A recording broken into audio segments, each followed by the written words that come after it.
May 15th, 2022.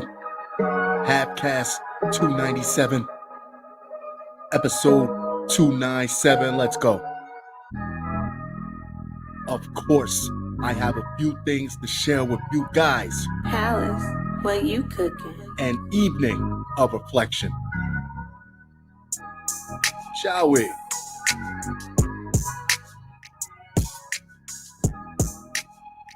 One dead, four wounded in shooting at church in Laguna Woods, California. Suspect in custody. So let's just say in the past 36 hours, we've had a shooting in Houston. We've had a shooting in Milwaukee. And the one the nation is definitely reeling from is the clearly motivated shooting that killed 10 people at the supermarket in Buffalo. One person was killed and four others wounded during a shooting Sunday at a church in Laguna Woods. Police say the shooting happened just before 1:30 p.m. on Sunday at the Geneva Presbyterian Church on the 24,000 block of El Toro Road. All victims were adults. Orange County Sheriff's officials said the motive was unclear, according to the LA Times. Officials said one suspect was in custody and a firearm that might have played a part had been collected. A terse message from the Orange County Sheriff's Office in California on Sunday afternoon said that deputies were responding to reports of a shooting and that multiple victims had been shot. The town is about 42 miles southeast of downtown Los Angeles. Really, we mean that all are welcome, just as God receives all who believes in Jesus Christ. Geneva aspires to be an inclusive congregation, worshiping, learning, connecting, giving, and serving together. Join us for worship. We look forward to meeting you, reads a message on its homepage.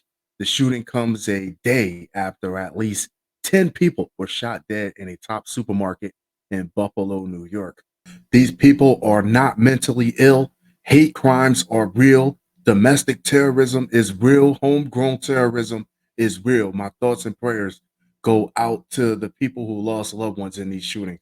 North Carolina inmate mistakenly released over data era. Sheriff says, if the door's open and they tell me I'm free to go, who am I to sit there and argue with them? You got to play till you hear the whistle. An inmate was mistakenly released from the Mecklenburg County Detention Center after court data was entered incorrectly. Quay Davis was transported to Charlotte from the Bertie County Correctional Institute on a writ hold of April 12th and appeared in court. Records showed he was then served with a warrant from Pasquotank County for possession of a weapon by an inmate and received a $75,000 secured bond. His court information was then incorrectly entered without the right hold added. A right hold challenges the release of custody. What you gonna do when you get out of jail? As a result of the error, Davis was erroneously released this past Monday after the weapons possession charge was voluntarily dismissed. Deputies said Mecklenburg was told about the error on Friday. So if he was released this past Monday, why is Mecklenburg just being told on this past Friday? Mighty fine police work. Notably, in March of 2017, Charlotte Mecklenburg police made 28 arrests as a result of a collaborative effort targeting gang-like activity within Charlotte. What does that have to do with the guy they let go on Friday, though, on Monday? Davis was one of the 28 arrests. Okay, maybe I should shut up and just keep reading.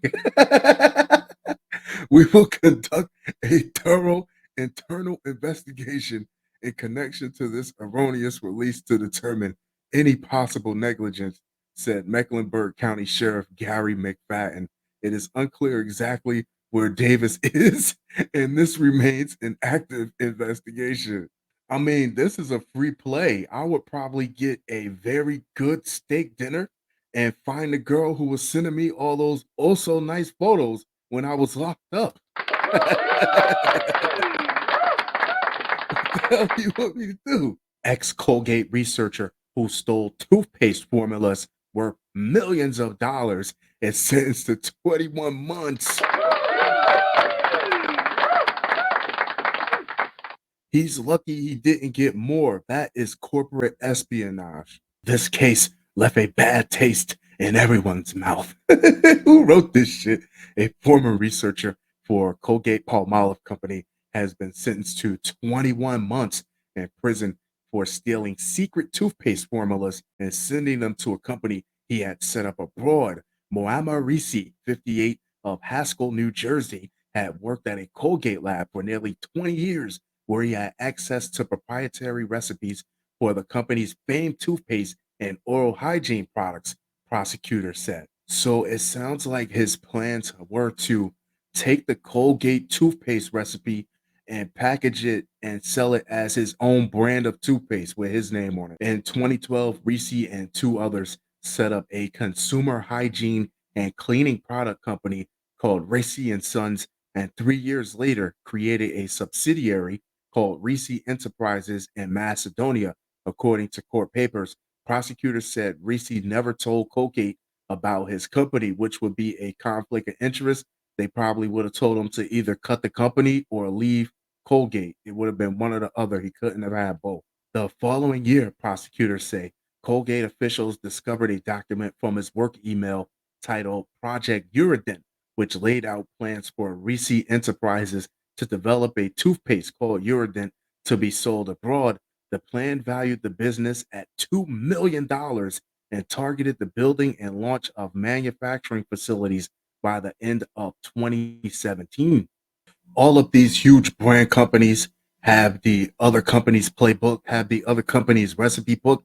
It's that when you copy the recipe 100% word for word, ingredient for ingredient, that's when the trouble happens. Just like you see places like Rite Aid, Walgreens that have their own brand that says compare to NyQuil, compare to this brand, compare to that brand. That means that they know exactly the active ingredient, but they just can't copy it stride for stride. Racy later sent secret recipes for Colgate toothpaste, including for an unreleased dry mouth toothpaste and a children's toothpaste to be used for his company's launch. Prosecutors say, print this formulas and file them. Prosecutors quoted Reese as writing in an email. Colgate officials said the formulas were worth tens of millions of dollars in research and development costs. Reese was arrested in early 2019 and pleaded guilty to wire fraud later that year. In addition to his jail term, Reese was ordered to pay $188,000 in restitution. Reese's lawyer, Ronald Ritchie, said his client acknowledged wrongdoing and has fully accepted responsibility in the case.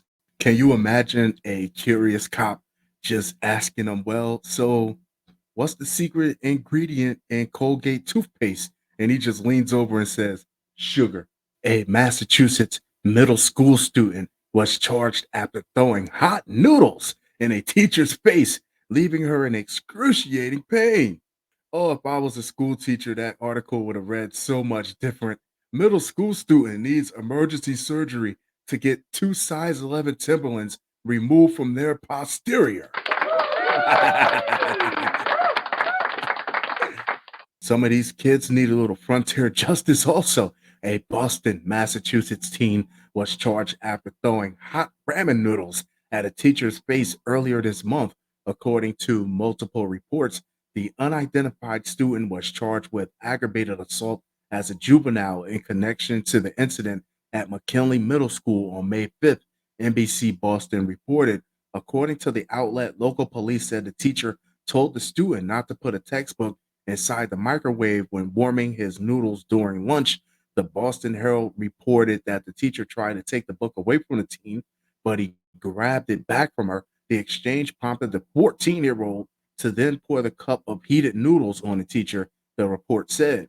So at the age of 14, you clearly understand that pouring hot noodles on someone can only cause serious harm or injury to them. According to a police report reviewed by McClatchy News, the incident left the teacher in excruciating pain, and the nurse advised her to see a doctor to help with their injuries, which were on the left side of her face. On my face? The police report said that the victim who went to the hospital had swelling, pain, and minor burns on her cheek, per the outlet.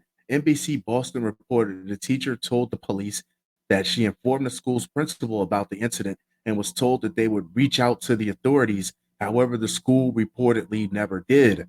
Once that principal or anyone else told me that they would reach out to the authorities and they didn't have the phone, they weren't already on the phone with them already, I would have called them myself. I want to hear that you've been called them already and they're on the way. Actions were taken to ensure the safety of the staff member involved and appropriate interventions have occurred. Boston Public Schools told McClatchy News in a statement. It sounds like somebody's just trying to keep their fucking job. Boston Mayor Michelle Wu addressed the situation on Friday. It's unacceptable for any of our students or educators to feel like they are worried or stressed about anything but coming to school and taking care of our young people, she said, according to the outlet. Fun show, fun show, fun show. That being said, I'm going to wrap this one up, but I'll be sure to talk to you guys very, very soon. Adios.